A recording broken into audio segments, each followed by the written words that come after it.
Hello one and welcome to so இந்த video பார்க்க போறோம்னா ஸ்பைடர் நோயா இந்த சீரிஸோட ரிவ்யூ தான் பார்க்க போகிறோம். ஸோ எஸ்ங்க இந்த சீரிஸ் வந்துட்டு கிட்டத்தட்ட ரிலீஸ் ஆகி ஒரு 2 weeks இருக்கும்னு நினைக்கிறேன். பார்த்தேன், ஓகேவா, ஃபுல்லாக பார்த்தேன். மொத்தம் 8 எபிசோட் ப்ரைம் வீடியோவில் தான் பார்த்தேன். ஸோ இப்போ ஸ்டில் ஒன்று அவைலபிளாக இருக்குது. யாரும் ஒன்று பார்க்கவே வந்துட்டு ப்ரைம் வீடியோவில் வந்து செக் பண்ணி பார்த்ததுக்கப்புறம் உங்கள் தாசு விஷயங்களை ஷேர் பண்ணுங்க. உண்மையிலேயே ஒரு ஒரு ஒரு நல்ல சீரீஸ் பார்த்த ஒரு வைப் கிடச்சிச்சு. இந்த யாருக்குலாம் இந்த இன்வெஸ்டிகேஷன் லைக் வந்து ஒரு ஒரு ஒரு விபத்து நடந்திருக்கும், இல்லாட்டி ஒரு ஒரு கேஸை பற்றி விசாரிப்பாங்க. விசாரிக்கிறதுக்குலாம் கரை வரும். எப்படி விசாரிப்பாங்க, விசாரிக்கிறப்ப என்னென்ன உண்மைகள்லாம் வெளியே வரும், அது இன்ட்ரெஸ்டிங்காக காட்டுவாங்க. அது ஸ்லோவாக நகர்ந்தாலும் அதை வந்துட்டு இன்ட்ரெஸ்டிங்கான காட்டுற விதம் இருக்குல்ல, அது நல்லா காமிச்சிட்டாலே அது நம்மளுக்கு கன்வே ஆகும். ஸ்லோவா போனாலும் ஓகேவா. அந்த மாதிரி படங்கள்லாம் உங்களுக்கு பிடிக்கும்னா, லைக் ஃபார் எக்ஸாம்பிள் இந்த ஷெர்லாக் ஹோம்ஸ்னு சொல்லுவாங்க, ஓகேவா. அது நான் பார்த்துருக்கு, ரொம்ப பார்த்தது கிடையாது. நான் வந்துட்டு இந்த நைஸ் ஆஃப்ட், ஓகேவா, நைவ்ஸ் அவுட், ஓகேவா, இந்த கிளாஸ் அனியன், அதுக்கப்புறம் ரீசெண்டாக வந்துட்டு லாஸ்ட் இயர் வந்துட்டு வேக் அப் டெட்மன் சொல்லிட்டு நைவ்ஸ் ஆஃப் 3 நினைக்கிறேன். எஸ் சார் ரிலீஸ் ஆகும். நைஸ் ஆஃப் படம் பார்த்துருப்பீங்கன்னு நினைக்கிறேன். ஸோ அது ஒரு இன்வெஸ்டிகேஷன் த்ரில்லர் தான், ஓகேவா. இந்த ஸ்பைடர் நோயா இந்த சீரீஸ் பார்க்குறப்போ லைக் அந்த அந்த நைஸ் ஆஃப் 3 வேக் அப் டெட்மன் அந்த ஃபீல் ஒன்று கொடுத்துச்சு. லைக் வந்துட்டு இப்போ ஸ்பைடர் நோயராச்சும் வந்துட்டு இது 1930s நடக்கிற மாதிரி காமிச்சிருக்காங்க, ரெட்ரோ ஸ்டைலில், ஓகேவா. ஸோ அந்த மேக்கிங்காக இருக்கணும், காஸ்டியூம் எல்லாமே அந்த ஒரு ஃபீல் தான் கொடுக்குது. அதுவும் பிளாக் அண்ட் ஒயிட்ல பார்க்குற விஷயம் தான். பட் வேக் அப் டெட்மன்லாம் அந்த படத்தில் வந்துட்டு லைக் அது வந்துட்டு ரீசன் இயர்ஸ்ல தான் நடக்கும். லைக் வந்து இப்போ ரீசெண்டாக தான் நடக்கும், இப்போ இருக்கிற காலகட்டம் தான் நடக்கும். பட் அது நடந்த அந்த கொலை நடந்த இடம் வந்துட்டு சர்ச், ஒரு பழைய சர்ச். நம்ம பெனடிக்ட் பிளாங்க் கூட வந்துட்டு அவரோட காஸ்டியூம் கூட வந்துட்டு ஒரு மாதிரி ஒரு ஒரு விண்டேஜ் லுக்ல தான் இருப்பாரு, ஓகேவா. அந்த படத்தை கூட பிளாக் அண்ட் ஒயிட்ல எடுத்தா, பிளாக் அண்ட் ஒயிட்ல லைக் மாத்தினா கூட வந்துட்டு அது ஒரு ரெட்ரோ ஃபீல் தான் கொடுக்கும், ஓகேவா. ஸோ அதே மாதிரி தான் இந்த படம் வந்துச்சு, ஓகே. பட் இந்த படம் வந்துட்டு 1930s வந்துட்டு அந்த காலகட்டமே, இந்த படத்தோட டைம்லேயே வந்து 1930s மட்டும் தான், ஆஃப்டர் வேர்ல்ட் வார் 1 கழிச்சு நடக்கிற மாதிரி எடுத்திருக்காங்க. ஸோ நிறைய பேருக்கு, சில பேருக்கு அந்த ஸ்பைடர் நோயரோட காமிக் ஆரிஜின் தெரியாம இருக்கலாம். பட் இந்த சீரீஸ் வந்துட்டு இப்போ ஃபர்ஸ்ட் டைம் பார்க்குறாங்க வச்சுப்போமே, ஃபர்ஸ்ட் டைம் ஸ்பைடர் நோய்னா யாருன்னு தெரியாம பார்க்குறவங்களுக்கு இந்த ஆரிஜின் வந்துட்டு உங்களால் அக்செப்ட் பண்ணிக்க முடியும். பட் ஆல்ரெடி ஆரிஜின் தெரிஞ்சு வந்துட்டு பார்க்குறாங்க பார்த்தீங்கன்னா, இந்த சீரீஸ்ல வந்து ஆரிஜினை மாற்றி சொல்லியிருப்பாங்க, கொஞ்சம் வித்தியாசமா சொல்லியிருப்பாங்க. அதை நீங்கள் சீரீஸ் பார்த்து தெரிஞ்சுங்க, ஓகேவா. ஸோ எனக்கு வந்துட்டு ஃபர்ஸ்ட் வந்து டியூரேஷன் பற்றி பேசலாம், ஓகேவா. ஸோ மொத்தம் வந்துட்டு 8 எபிசோட்ஸ், சீசன் 1 மொத்தம் 8 episode. Each and every episode வந்துட்டு 40 to 50 மினிட்ஸ்க்குள்ளார இருக்கும், ஓகேவா. எதுவுமே 1 hour கிட்டத்தட்ட வரவே இல்லை, ஓகேவா. 1 hourவே வரல. 42 minutes, 3 minutes, 47 minutes, 50 minutes அந்த மாதிரி கிட்டத்தட்ட அதோட டியூரேஷன் இருக்கும். ஸோ ஓவரால் நீங்கள் பிச் வாட்ச் பண்ணால் கூட வந்துட்டு கிட்டத்தட்ட 6 hours ப்ளஸ் வந்துட்டு இந்த மொத்த எபிசோட் 8 எபிசோட பார்த்து முடிக்கிறதுக்கு வருதுங்க, ஓகேவா. நான் வந்துட்டு ஒரே நாளில் பார்க்கல, இந்த மொத்தத்தையும் வந்துட்டு பார்க்கறதுக்கு வந்துட்டு எனக்கு மொத்த 8 எபிசோட கண்டினியூஸாக பார்க்கறதுக்கே ஒரு 3 days எடுத்துக்கிட்டேன். கலரில் ஃபர்ஸ்ட் வந்துட்டு நான் ஆரம்பிக்கும் பிளாக் அண்ட் ஒயிட்ல ஆரம்பிச்சேன், பார்த்துட்டே இருந்தேன். இப்போ கலரில் நடுவில் மாற்றேன். அந்த ஒரு ஆப்ஷன் எனக்கு ரொம்ப ரொம்ப பிடிச்சிருந்துச்சு ப்ரைம் வீடியோவில், ஓகேவா. லைக் வந்துட்டு இப்போ நீங்கள் ஒரு எபிசோட் பார்க்குறீங்க, மொத்த எபிசோட நீங்கள் பிளாக் அண்ட் ஒயிட்ல அதுக்கு தனி, அதுக்கப்புறம் கலர்ல மொத்த எபிசோட் அந்த மாதிரி இருக்காது. இப்போ நீங்க ஒரு எபிசோட் தட்டுறீங்கன்னா ஃபர்ஸ்ட் வந்து தட்டப்பே கேட்கும், ஓகேவா. நீ வந்துட்டு கலர்ல பார்க்க போறீங்களா இல்லை பிளாக் அண்ட் ஒயிட்ல பார்க்க போறீங்களான்னு. சரி, நீங்க பிளாக் அண்ட் ஒயிட் தட்டிங்கன்னா பார்த்துக்கிட்டே இல்லை நான் கலர்ல மாத்திக்க போறேன் அப்படின்னு நினைச்சீங்கன்னா, எந்த கட்டத்தில் வந்துட்டு நீங்க இந்த டியூரேஷன்ல நீங்க வந்துட்டு பிளாக் அண்ட் ஒயிட் டு கலருக்கு மாத்துறீங்களோ அதே டியூரேஷன்ல அதே கண்டினியூஷன்ல வந்துட்டு கலருக்கு நீங்க வந்துட்டு பார்த்துக்கலாம். உடனே டக்குன்னு அங்கே ஆப்ஷன் இருக்கும், ஆல்டர்னேட்டிவ் வெர்ஷன் சொல்லிட்டு ஒரு ஆப்ஷன் இருக்கும். அது தட்டினீங்கன்னா நீங்க பிளாக் அண்ட் ஒயிட் டு கலர்ல மாத்திக்கலாம் இன்ஸ்டன்டா. எதுல இருந்து நீங்க பார்த்துக்கிட்டே இருக்கீங்களோ அதுல இருந்து நீங்க கலர்ல பார்க்கணும், அந்த டிஃப்ரெண்ட் உடனே நீங்க டிஃப்ரெண்ட் பார்க்கணும்னு நினைச்சீங்கன்னா அந்த ஆப்ஷன் இருக்குங்க. ஸோ ரொம்ப ரொம்ப ஈஸியா இருக்கு பார்க்கறதுக்கு. நானே அப்படி தான் மாத்தி பார்த்தேன். ஃபர்ஸ்ட் வந்து நான் ஃபுல்லா வந்துட்டு கொஞ்சம் கிட்டத்தட்ட 4-5 எபிசோட் கிட்ட வந்துட்டு ஃபுல்லா பார்த்துட்டேன் பிளாக் அண்ட் ஒயிட்ல. நடுவில் மாத்தி பார்க்கணும்னு சொல்லிட்டு கலர்ல பார்த்தேன். அதுக்கு திரும்ப உட்காந்து கலர்லயும் ஒரு வாட்டி ஃபுல்லா பார்த்தேன். எனக்கு என்னமோ இந்த சீரீஸ் வந்துட்டு எல்லாரும் சொல்லியிருக்காங்க, கண்டிப்பா சொல்லியிருப்பாங்க, நானும் அதே தான் சொல்ல போறேன். கலர்ல வர பிளாக் அண்ட் ஒயிட்ல தான் ரொம்ப எடுப்பா இருக்குன்னு சொல்லும் போது வந்துட்டு பெர்ஃபெக்டா இருக்கு, ஓகே. ஸோ இந்த படத்தோட மேக்கிங்கா இருக்கட்டும், இந்த சீரீஸோட மேக்கிங்கா இருக்கட்டும், பேசுற விதம், நடக்கிற விதம், லைக் அந்த hand gesture, attitude, behaviour, and வந்துட்டு காஸ்டியூம்ஸ், அண்ட் வந்துட்டு செட்டு, ஓகேவா, செட்ஸாக இருக்கட்டும், அண்ட் ஸ்டன் சீக்வன்ஸாக இருக்கட்டும், சில கொஞ்சம் ஆக்ஷன் சீக்வன்ஸ் இருக்குது, அதுவாக இருக்கட்டும், இந்த மாதிரி விஎஃப்எக்ஸ் விஷயங்கள்லாம் இருக்குல்ல. ஸோ இதெல்லாம் வந்துட்டு எல்லாமே 1930s படம் எடுத்தா அப்போ எப்படி எடுத்தாங்களோ அதே மாதிரி இப்பயும் அப்படி தான் எடுத்திருக்காங்க. ரொம்ப வந்துட்டு காம்ப்ளிகேட்டடான என்னென்ன இந்த கேமரா ஒர்க் இல்லை, கேமரா அங்கேருந்து வருது அந்த மாதிரிலாம் இல்லை. அந்த டைமில் 1930s வந்துட்டு கேமரா எப்படி வந்து ஸ்டெடியாக ஒரு கேமரா ஃப்ரேம் வந்துட்டு ஸ்டெடியா இருக்கும்ல, ஒன்று ஸ்டெடி இருக்கும் அண்ட் வந்துட்டு ரொம்ப மூவ்மெண்ட் இருக்காது, ரைட்டா, ரொம்ப மூவ்மெண்டா இருக்குது. அதே மாதிரி தான் இந்த ஃபுல் சீரீஸும் அப்படி தாங்க இருந்துச்சு. அது ரொம்ப இன்ட்ரெஸ்டிங்கா இருந்துச்சு. ரொம்ப இந்த கால லைக் நீங்க பிளாக் அண்ட் ஒயிட்ல பாத்தீங்கன்னா நடுவில் நான் பார்த்துட்டு இருந்தேன், நடுவில் எங்க அம்மா வந்துட்டு பிளாக் அண்ட் என்ன பழைய படம் பாக்குறியா அப்படின்னு கேட்டாங்க. ஸோ லிட்டரலி அவங்களே நம்பிட்டாங்க இது உண்மையில நீங்க பழைய படம் பாக்குறவங்களுக்கு ஃபீல் வருதாமா, ஆமா பழைய படம் தானே பிளாக் அண்ட் ஒயிட்ல இருக்கு அப்படின்னு அவங்க கேட்டாங்க. பட் நான் சொன்னேன் இல்ல இது பழைய படம் இல்லாம இப்பதான் எடுத்த ஒரு சீரீஸ், நீங்க பாருங்க கலர்ல பாருங்க, கலர் ரொம்ப பிரைட்டா இருக்கு அப்படின்னு அவங்களே சொன்னாங்க. பிளாக் அண்ட் ஒயிட்ல பாக்குறப்போ அப்படி 100% உண்மையிலேயே ஒரு பழைய படம் பார்த்த மாதிரி இருக்கு. உண்மையிலேயே ஒரு 1930s அந்த அந்த படம் பார்த்த மாதிரி ஒரு ஃபீல். என்ன வந்துட்டு அது வந்துட்டு ஒரு மாதிரி அந்த பிளாக் அண்ட் ஒயிட்டே கொஞ்சம் கிளீனா இருக்கு, அது பிரச்சனை இல்லை. பட் பிளாக் அண்ட் ஒயிட்ல பாக்குறப்போ ஒரு மாதிரி கரெக்டா இருக்கு. அந்த அந்த அந்த டிப்ரெஷன் அந்த 1930s இருக்கு ஆஃப்டர் வேர்ல்ட் வார் 1, ஓகேவா, அந்த உலகமே டிப்ரெஷன் மூட்ல தான் இருக்கு. பத்ததுக்கு நம்ம ஸ்பைடர் நோய், அதாவது நம்ம பென் ரெய்லியும் ஒரு டிப்ரெஷன் மூட்ல தான் இருக்காரு. அவரோட லவ் இன்ட்ரெஸ்ட் வந்துட்டு இறந்து போயிட்டனால அவரும் அந்த ஒரு மைண்ட் செட்ல தான் இருக்காரு. ஃபர்ஸ்ட் அவர் வந்துட்டு இந்த ஃபர்ஸ்ட் எபிசோடே ரொம்ப இன்ட்ரெஸ்டிங்கா இருக்கும். இந்த ஸ்விங்கிங்ல இருந்து ஸ்டார்ட் பண்ணுவாங்க, ஓகே, அது ரொம்ப நல்லா இருக்கும். பறந்துகிட்டு போறது, அவரோட சின்ன கதையை வந்துட்டு அவர் வாய்ஸ் ஓவர்ல சொல்றதா இருக்கட்டும், அது ரொம்ப நல்லா இருந்துச்சு. அண்ட் வந்துட்டு அந்த ஸ்பைடர் நோயோட அந்த காஸ்டியூம்ஸ் ரொம்ப நல்லா இருந்துச்சு, ரொம்ப கரெக்டா அக்யூரேட்டா இருந்துச்சு, காமிக் அக்யூரேட்டா இருந்துச்சு. அண்ட் நிக்லஸ் கேஸ்ட் கூட சேர்ந்து அவங்க கூட சேர்ந்து நம்ம கேட் ஆர்டியா இருக்கட்டும், சில்வர்மேனா இருக்கட்டும், ஜானட் வந்துட்டு ரொம்ப இன்ட்ரெஸ்டிங்கான கேரக்டர், ரொம்ப லாயலான ஒரு பர்சன். நம்ம பென்னோட ஒரு லாயலான செக்ரட்டரி கண்டிப்பா சொல்லுவேன். அவங்க கடைசி வரைக்கும் நம்ம பென்னை விட்டு போகவே இல்லை, அவ்வளவு லாயலா இருப்பாங்க. ஸோ அது கூட சேர்ந்து ஒன்னொரு லாயலான ஒரு ஃப்ரெண்ட் ராபி ராபர்ட்சன், சூப்பரான கேரக்டர். அப்போ ஒரு எபிசோட்லாம் வந்துட்டு நம்ம பென் ரைலி மாதிரி பேசுறதுக்கு, அதாவது ஸ்பைடர் மாதிரி பேசுறதுக்கு ட்ரை பண்ணுவார், அது ரொம்ப நல்லா இருக்கும். அண்ட் வந்துட்டு டோம் ஸ்டோன் வருதா இருக்கட்டும், சாண்ட்மேன், வின்ஸ்டன், அண்ட் வந்துட்டு நம்ம டர்க் பைபிள சூப்பரா நடிச்சிருந்தான். அதான் மெகாவாட், அந்த கையில எலக்ட்ரிசிட்டி எல்லாம் வரல. அவனுக்கு வந்து தமிழ் டப்பிங் நான் பார்த்தேன், தமிழ் டப்பிங்லாம் அவைலபிளா இருக்கு, நீங்க மறக்காம செக் பண்ணி பாருங்க. தமிழ் டப்பிங் டர்க்கு கொடுத்த தமிழ் டப்பிங் செம்ம லோக்கலா இருக்கும். அவன் அந்த தமிழ் டப்பிங்ல கெட்டாத வரும், ஓகேவா. ஆனா அந்த பேசின விதம், அவன் ஒரிஜினலும் வந்துட்டு அந்த கேரக்டர் அப்படிதான் பேசுது, டப்பிங் பண்ண விதமும் வந்துட்டு ஒரு மாதிரி வந்து கியூக்கே தான் இருக்கு, நல்லா இருக்கு. அப்படி ஒரு மாதிரி லோக்கலைஸ்டா இருக்கு அந்த கேரக்டர், நல்லா இருக்கு. அவனை பார்த்தா ஒரு மாதிரி காமிக்கலா இருக்கு, குண்டா சப்பியா ஒரு மாதிரி கிறுக்குத்தனமா பேசிட்டு இருக்கான், அப்படிதான் தோணுது. ஆனா அவன் மோசமானவன் அப்படின்னு நீங்க சொல்லுவீங்க, அப்படிப்பட்ட ஒரு கேரக்டர், ஓகேவா. இந்த மாதிரி ரொம்ப நல்ல நல்ல கேரக்டர்ஸ், எல்லா கேரக்டர்ஸ்க்கும் சூப்பரா வந்துட்டு எழுதிருக்காங்க, ஓகேவா. எழுத்து ரொம்ப ரொம்ப முக்கியம். பொறுமையா எல்லா கேரக்டர்ஸ்க்கும் வந்துட்டு ஒரு கரெக்டான ஸ்கிரீன் ஸ்பேஸ் கொடுத்துருக்காங்க. எல்லா கேரக்டரும் முக்கியமா தான் பிளே பண்ணுது, ஓகேவா. ஸோ என்னன்னா நம்ம பென் ரைலிக்கு ஒரு கேஸ் வருது, அது கண்டுபிடிக்கிற நேரத்தில் அந்த கேஸ்ல அவரே இன்வால்வ்டா இருக்காரு. அதே அவர் கண்டுபிடிக்க அதை பத்தி தெரிஞ்சுக்க ஆரம்பிக்க தான் வந்துட்டு அவருக்கே புரியும், நானும் இந்த கேஸ்ல இன்வால்வ் ஆயிருக்கேன் அப்படின்ட்டு. அது இன்ட்ரெஸ்டிங்கா இருக்கும். இந்த சீரிஸ் நீங்க பாத்தீங்கன்னா ஒரு ஸ்பைடர்மேன் படம் சீரிஸ் பாக்குற மாதிரி உங்களுக்கு ஃபீலே இருக்காது. நிஜமா ஸ்பைடர்மேன் அந்த அந்த ஸ்பைடர் கேரக்டர் இருக்கார்ல, அவரே ஒரு 2-3 சீனுக்கு தான் வந்துட்டு போவாரு. ஸ்டார்டிங்ல ஸ்விங்கிங் சீக்வன்ஸ்ல வருவாரு, நடுவில் ஒரு 2-3 எபிசோட்ல வருவாரு. அதுக்கப்புறம் கடைசியில அஃப்கோர்ஸ் எண்டிங்ல வந்துட்டு ஸ்பைடர் நோய் இருந்தா அவனை பேருக்கு ஏற்ற மாதிரி அதே மாதிரி அவர் வச்சுதான் முடிச்சிருப்பாங்க, ஓகேவா. பட் முழுக்க பென் ரைலி அந்த கேரக்டருக்கு மட்டும் ஒரு டெப்தான ஒரு ரைட்டிங் போயிருக்கு, ஓகேவா.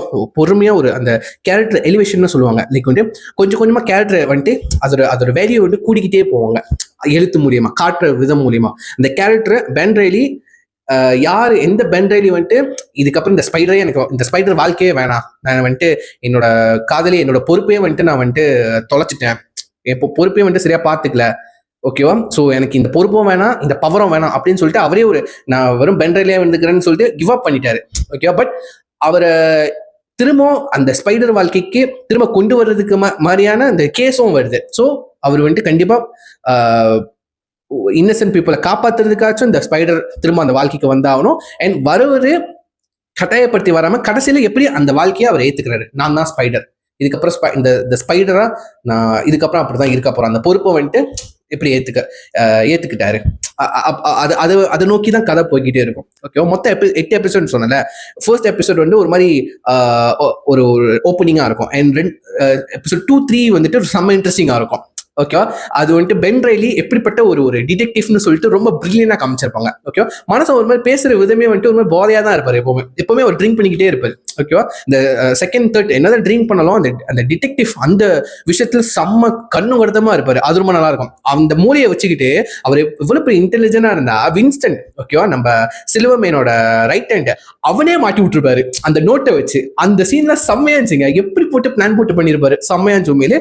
அண்ட் வந்துட்டு 5-6 எபிசோட் 5-6 வந்துட்டு அவரோட கொஞ்சம் சின்னதா ஆரிஜின் காமிச்சிருப்பாங்க, எப்படி வந்துட்டு அவருக்கு இந்த பவர்ஸ் கிடைச்சிச்சு அப்படின்னு சொல்லிட்டு. அது கம்ப்ளீட்டா வந்துட்டு காமிக்ல இருந்து மாத்திட்டாங்க, ஓகேவா, எனக்கு தெரிஞ்சு. அண்ட் வந்துட்டு 7-6 வந்துட்டு ஆப்வியஸ்லி ஃபினாலே, ஓகேவா, road to finale. So finale வந்துட்டு எல்லாரும் எதிர்பார்க்குற மாதிரி இந்த அப்போ இப்படி ஸ்டன் சீக்வன்ஸ் இருக்க போது, அப்படி இருக்க போது, இப்படி இதுல இந்த சீரீஸ்லேயே வந்துட்டு ரொம்ப பெரிய ஸ்டன் சீக்வன்ஸ் இல்லவே இல்லைங்க, ஓகேவா. ஆக்ஷன் சீக்வன்ஸே ரொம்பவே இல்லை. ஆனால் இருந்த ஆக்ஷன் சீக்வன்ஸ் எல்லாமே வந்துட்டு கை சண்டை போடுறது தான். நீங்க நினைக்கிற கை சண்டை இல்லை, அதாவது ஹேண்ட் காம்பேட், ஓகேவா. லைக் வந்து இதை தூக்கி பறந்து அடிக்கிறேன், குதிச்சு அடிக்கிறேன், பறந்து சறுக்கிக்கிட்டு வந்து அடிக்கிறேன், அப்படி அந்த மாதிரி ரொம்ப போட்டு டெக்னிக்கலா போட்டு ஹீரோயிக்கா காமிக்கணும், மாசா காமிக்கணும், அந்த மாதிரி இல்லாம கை வாங்கினா அடிப்போம், அடிச்சா அடி வாங்குவோம், ஓகேவா.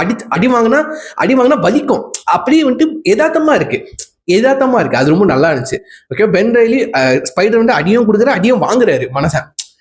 அந்த டச்லாம் ரொம்ப ரொம்ப ரொம்ப நல்லா இருந்துச்சு. அண்ட் நிறைய பேர் நீங்க வந்துட்டு ட்ரெய்லர்ல பார்த்துருப்பீங்க. ட்ரெய்லர்ல வந்துட்டு ஐயோ இந்த கேரக்டர் சாண்ட்மேன் வர போறான், கையில எலக்ட்ரிக் ஒருத்தன் நெருப்பு பிடிச்சி வரான், அந்த கேரக்டர் இப்போ செம்மையா இருக்க போது அப்படி இப்படின்னு நினைப்பீங்க. ஆனா எல்லா கேரக்டரும் இருக்கானுங்க. ஆனா வந்துட்டு நீங்க நினைக்கிற மாதிரி இருக்காரு. ட்ரெய்லரை பார்த்து ஏமாந்துட்டு வந்துடுறீங்க. ஏமாத்தணும் இல்ல, லைக் வந்துட்டு இது இந்த கதை கொண்டு போற விதமே ஒரு மாதிரி இன்வெஸ்டிகேஷன். அதாவது வந்துட்டு ஒரு கேஸை பத்தி விசாரிக்க போறாங்க. அது விசாரிக்க ஒரு விஷயத்தை தோண்ட ஒரு விஷயம் வந்துட்டு ஒரு முடிச்சிங்களா அவருன்னு சொல்லுவாங்களே, லைக் ஒரு விஷயத்த அந்த ஒரு கேஸை பத்தி விசாரிக்க ஓ இவன் இன்வால்வ்டு, அவன் இன்வால்வ்டு, பக்கத்துலயே இருப்பான், அவன் இன்வால்வ்டா இருப்பான், ஓகேவா. இந்த மாதிரி படங்கள்லாம் பார்த்துருப்போம், தமிழ் படத்திலே பார்த்துருப்போம். பட் அந்த விதமா தான் போகுது. 8 எபிசோட் தான் அப்படிதான் இங்க இருக்கு. எனக்கு தெரிஞ்சு படமா எடுத்திருந்தா பெட்டரா இருக்கும்னு நினைச்சேன். பட் வந்துட்டு சீரியஸா எடுத்தா தான் கரெக்டா இருக்கு. எந்த சீக்வன்ஸும் வந்துட்டு வேணும்னு வச்ச மாதிரி இல்லை, ஓகேவா. காமெடி கூட லைக் வந்து இருக்கு, டைலாக்ஸ் மூலியமா இருக்கு. லைக் அந்த காலத்துக்கு காமெடி மாதிரி, லைக் இப்போ வந்துட்டு பஞ்ச் அடிக்கிறது, பஞ்ச் டைலாக் பேச அந்த மாதிரிலாம் இல்லாம லைக் டைலாக்ஸ் மூலியமா சொல்ற விதத்துல மூலியமா அப்படியே அந்த காமெடி ஆட்டோமேட்டிக்கா அந்த ஹியூமர் வந்துடுது, நல்லா இருக்கு. அதுவும் முக்கியமாக எல்லா பர்ஃபார்மன்ஸும் சூப்பருங்க. முக்கியமா நம்ம நிக்கோலஸ் கேஜ், நானும் நினைச்சேன் நிக்கோலஸ் கேஜ் வந்துட்டு ஃபர்ஸ்ட் டைம் லைக் ஆல்ரெடி வந்துட்டு இந்த ஸ்பைடர்மேனோட அனிமேஷன் படத்துல வந்துட்டு, இந்த ஸ்பைடர்வர்ஸ் படத்துல வந்துட்டு அவர் வந்துட்டு பென் ரெய்லி, அதாவது ஸ்பைடர் நாயருக்கு வந்து வாய்ஸ் ஓவர் கொடுத்துருக்காரு. வாய்ஸ் ஓவர் பிரச்சனை இல்லைங்க, ஒரு அனிமேஷன். பட் லைஃப் ஆக்ஷனா வந்துட்டு ஒரு சீரீஸ்ல வராரு நிக்கோலஸ் கேஜ் வந்து, இந்த ஸ்பைடர் நாயரா பென் ரெய்லில வராரு. நானும் யோசிச்சேன், நிக்கோலஸ் கேஜ்னு சொன்னாலே எனக்கு வந்து கோஸ்ட் ரைடர் தான் மைண்ட்ல வருது, ஓகேவா. கோஸ்ட் ரைடர் அப்படிதான் என் மண்டையில ஃபிக்ஸ் ஆயிடுச்சு. எனக்கு வந்துட்டு இதுல பார்க்கும்போது கோஸ்ட் ரைடர்னு அப்படி தோணி நம்ம எப்படி செட் ஆகுது அப்படின்னு நினைச்சேன்.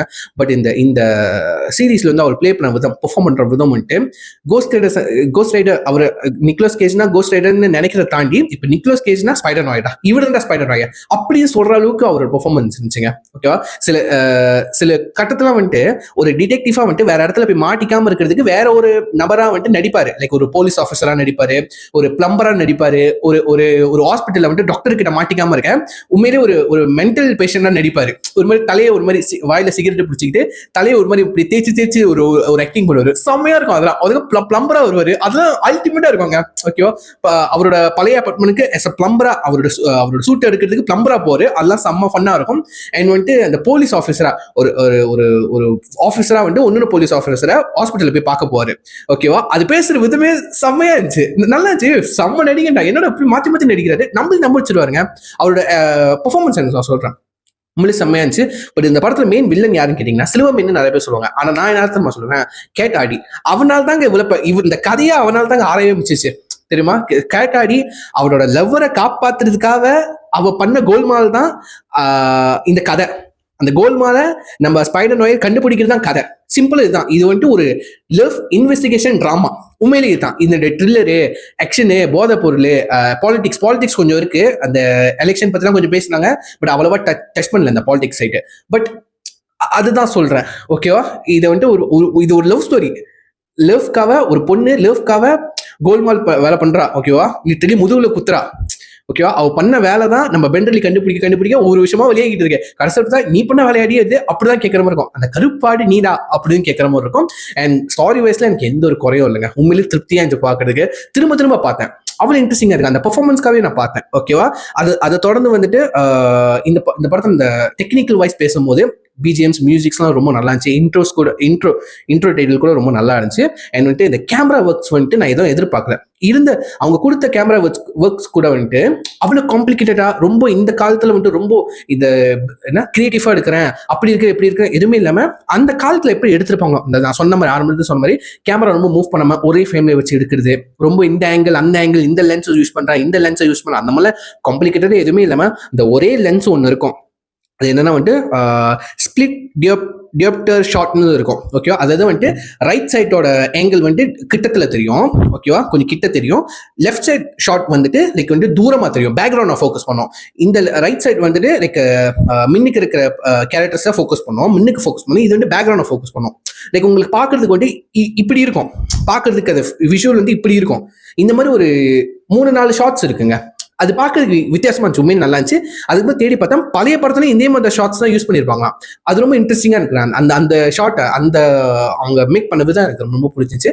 அண்ட் கலர்ஸ் வைஸ் வந்துட்டு ஆப்வியஸ்லி நான் சொல்றேன், பிளாக் அண்ட் ஒயிட் தான் பக்காவா இருந்துச்சு பார்க்கறதுக்கு. அந்த ஃபீல், அந்த ஒரு ரெட்ரோ ஃபீல், அந்த விண்டேஜ் ஃபீல் ரொம்ப 100% கனெக்ட் ஆகிடுச்சு. கலர்ல பார்த்தப்போ ரொம்ப வைப்ரண்டா, ரொம்ப கிளியரா இருந்துச்சு. லைக் வந்துட்டு அவங்க அந்த காலத்துல போட்ட காஸ்டியூமு, அந்த காலத்துல இருக்கிற கார்ஸ், ஓகேவா, ரோடு செட்டு என்னதான் போட்டாலும் கலர்ல பாக்குறப்போ அந்த வைபே வர மாட்டேங்குது. அந்த ஒரு ரெட்ரோ வைப்பு, அந்த ஒரு விண்டேஜ், அந்த ஒரு 1930s வைப் வந்து வரவே இல்லைங்க. ஸோ வந்துட்டு எனக்கு ஒரு மாதிரி கலர் ரொம்ப வைப்ரண்டா இருந்துச்சு. ரொம்ப அந்த ரெட் கலரா ஆரஞ்சு கலரா அது ரொம்ப அப்படியே பிரைட்டா இருந்துச்சு. 100% சூட்டே ஆகல. பிளாக் அண்ட் ஒயிட் தான் பக்காவா இருந்துச்சு. ஸோ யாரெல்லாம் பார்க்க போறீங்களோ நீங்க முழுசா மொத்த 8 எபிசோடும் பிளாக் அண்ட் ஒயிட்லேயே ட்ரை பண்ணி பாருங்க. அதுதான் கண்டிப்பா பெர்ஃபெக்டா இருக்கும். ஓகேவா? ஸோ கண்டிப்பா ஸ்லோவா தான் இருக்கும் அந்த சீரீஸ். பட் வந்து பார்க்க நீங்க ஒரு நாள் எபிசோட், ரெண்டாவது எபிசோட் கிட்டத்தட்ட உங்களுக்கு பிடிச்சிடும். இதை நீங்க கண்டினியூஸா பார்த்து முடிச்சிருவீங்க. அப்படிப்பட்ட ஒரு சீரீஸ்ங்க. ஓகே, எங்கேயுமே போரு லேக், எங்கேயுமே என்னடா வளவலன்னு ஓடிக்கிட்டு அப்படிலாம் இல்லை. ஒவ்வொரு எபிசோடும் ஒவ்வொரு சீனும் அடுத்தடுத்த சீனுக்கு வந்துட்டு ரொம்ப இம்பார்ட்டன்டான ஒரு விஷயங்களை சொல்லிக்கிட்டே இருப்பாங்க. ஒவ்வொரு சீனும் நீங்க கண்ணு எடுக்கவே முடியாது, ஒவ்வொரு சீன்லயும் நீங்க கண்ணே எடுக்க முடியாது. ஒவ்வொரு சீனும் ஏதாவது இன்ஃபர்மேஷன் இருந்துகிட்டே இருக்கும். அது உண்மையில இன்ட்ரெஸ்டிங் ஆனிச்சு. ஓகேவா? அண்ட் ஆப்வியஸ்லி நிக்கோலஸ் கேஜ் பெரிய பாராட்டுகள் சொல்லி ஆகணும். அவர் வந்துட்டு குடிச்சிட்டு வந்துட்டு நம்ம ஜானட் கிட்ட போயிட்டு நான் தான் ஸ்பைடர் அப்படின்னு சொல்லிட்டு வளரிக்கிட்டு இருப்பாரு. அந்த சீன்லாம் செம்மையா இருக்கும் அவர் பெர்ஃபார்மன்ஸ்ல. நீங்க பெர்ஃபார்மன்ஸை செம்மையா என்ஜாய் பண்ணுங்க. எல்லாத்தோட பெர்ஃபார்மன்ஸும் செம்மையா என்ஜாய் பண்ணுங்க. முக்கியமா நிக்கோலஸ் கேஜோட பெர்ஃபார்மன்ஸ் சூப்பரா என்ஜாய் பண்ணுங்க. ஸோ கண்டிப்பா மிஸ் பண்ணாம பாருங்க. பிரைம் வீடியோல வந்துட்டு இப்போ வரைக்கும் அவைலபிளா இருக்கு. ஸோ யாரெல்லாம் சப்ஸ்கிரைப் பண்ணலையோ உங்க ஃப்ரெண்டோட ஐடியாஸும் வாங்கி நீங்க அக்கௌண்ட் ட்ரை பண்ணி பாருங்க. சரிங்களா? சூப்பரா இருக்கும். எல்லாம் பார்த்துட்டீங்கன்னா எந்த எபிசோட் உங்களுக்கு ஃபேவரட்டா இருந்துச்சுன்னு சொல்லி மறக்காம உங்க தாட்ஸ் விசை கமெண்ட் பண்ணுங்க. சீரியஸ் எப்படி இருந்துச்சு, உங்களுக்கு பிடிச்சா பிடிக்கல சொல்லிட்டு உங்க தாட்ஸ் விசை கமெண்ட் பண்ண பார்த்து. ஸோ சொல்லி முடிச்சுக்கிறேன். Next time. Take care. By.